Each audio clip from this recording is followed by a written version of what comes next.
Malam Bante, Namo Buddhaya. Namo Buddhaya. Ini Nah, Demi di Amerika atau Demi di Semarang atau Jakarta? di Jakarta Bante. Oh Jakarta, bukan di Itu Amerika Bante. ya? Sudah Dulu kembali saya Bante. tahunya Anda di Amerika. Balik ke nasi uduk di Bante. Ya, nasi uduk lagi. Oke. Bante, kembali ke pertanyaan tadi Bante tentang umat Buddha ini kadang-kadang kan tidak memperhatikan penampilan gitu Bante. Karena seringkali itu terjebak Bante, kan umat Buddha terbagi dari dua komunitas besar ya Bante, ada para pertapa dan perumah tangga. Nah sedangkan para perumah tangga ini kadang terjebak konsepnya para pertapa Bante. Udah nggak usah memikirkan penampilan, nggak usah yang penting hatinya, yang penting ininya. Jadi ya sembarangan aja Bante untuk datang ke wihara ke itu. Padahal kadang-kadang ada yang orang lain yang seperti mungkin generasi Sela itu berpikiran kalau ke wihara bisa memberikan penampilan yang terbaik, kenapa tidak gitu Bante. Tapi nanti pasti ada yang pro dan kontra Bante.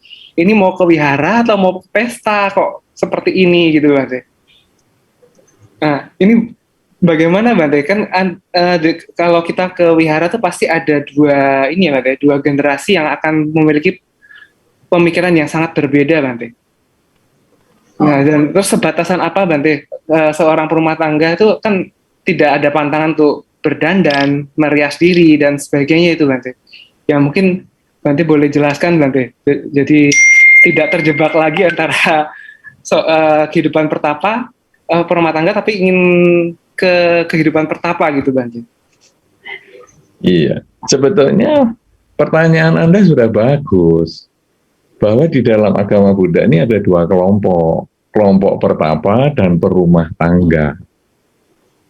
Sehingga masing-masing ini couplingnya sudah jelas.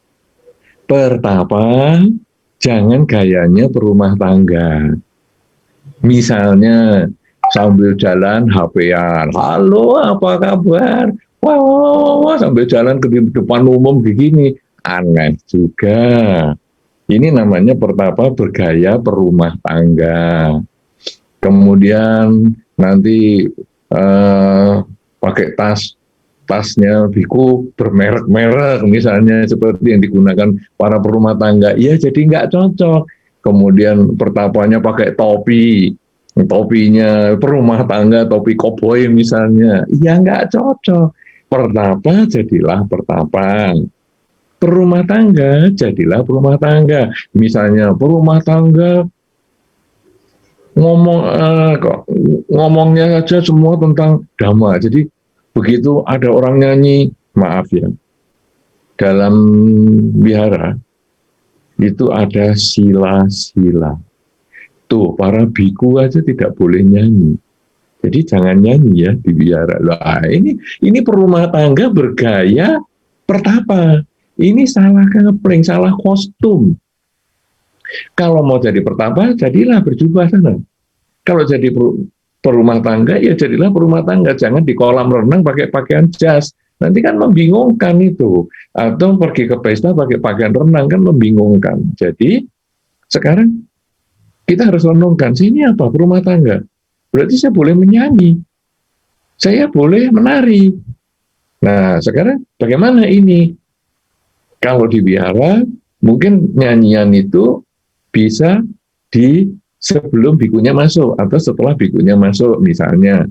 Ya, kemudian saya ada 1-2 wihara yang sistemnya persis sekali dengan di tetangga.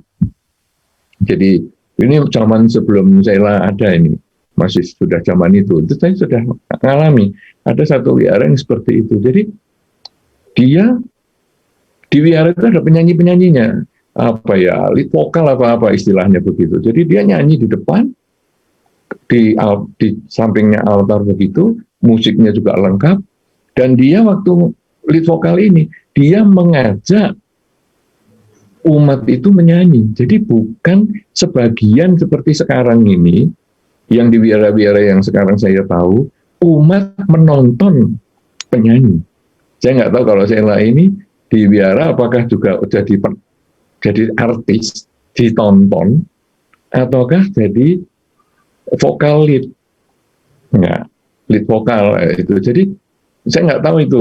Kalau di yang dulu yang saya ngalami itu, dia jadi lead vokal. Dia kemudian, ayo kita nyanyi bersama. Kemudian dia membacakan syairnya satu-satu, itu nggak pakai OH, nggak pakai proyektor dan lain-lain. Ya udah gini, kemudian orang lain nyanyi semua. Ini nyanyi lagi. Wah, seru sekali. Ada tepuk tangan dan sebagainya. Dan itu meriah sekali biarannya. Itu ada. Jadi, tapi bikunya nggak ada. Saya lihat dari tempat lain. Tapi, nah ini. Kemudian waktu saya masuk, ya ini kan pertapa masuk. Ya sudah ceritanya beda. Kemudian pertapanya keluar lagi. Nah itu dia nyanyi-nyanyi lagi. Mari kita berdana bisa dilakukan dengan bermacam-macam irama. Mau reggae lah, mau apa, bisa. Jangan cuma standar seperti itu. Nah kemudian biara itu pun dia punya tari-tarian. Wah itu luar biasa sekali. Jadi mereka mengatakan daripada kalau ada pernikahan, orang itu manggil penari luar, kenapa tidak manggil penarinya Buddhis saja? Dan nanti penghasilannya itu bisa untuk pembangunan wihara. Dan akhirnya, waduh, pakaiannya penari aja satu gedung sendiri. Karena dia tiap kali pesta pernikahan misalnya, si A, umat wihara, dia dipanggil satu tim itu. Banyak sekali, dan dia latihan dan lain-lain. Sehingga nanti kalau ada acara Wesak dan lain-lain, mereka penari-penarinya keluar sendiri semua. Bukan kayak beberapa, ini kan ada bookingan dari grup lain. Ini benar-benar anak wihara semua. Nah, jadi itu bisa. Kenapa? Karena mereka memang perumah tangga. Istilahnya saja sudah beda, pertapa dan perumah tangga.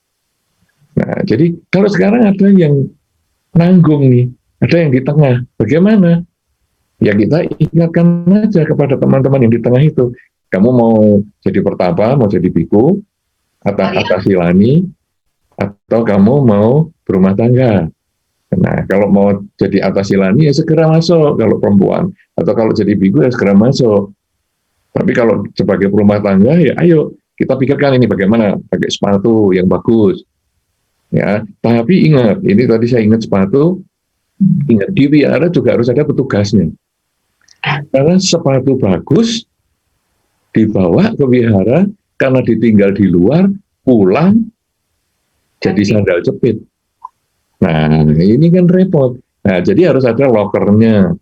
Atau kalau sepatunya itu ditinggal di depan pintu, kalau hujan dan lain sebagainya itu juga harus ada yang mengamankan.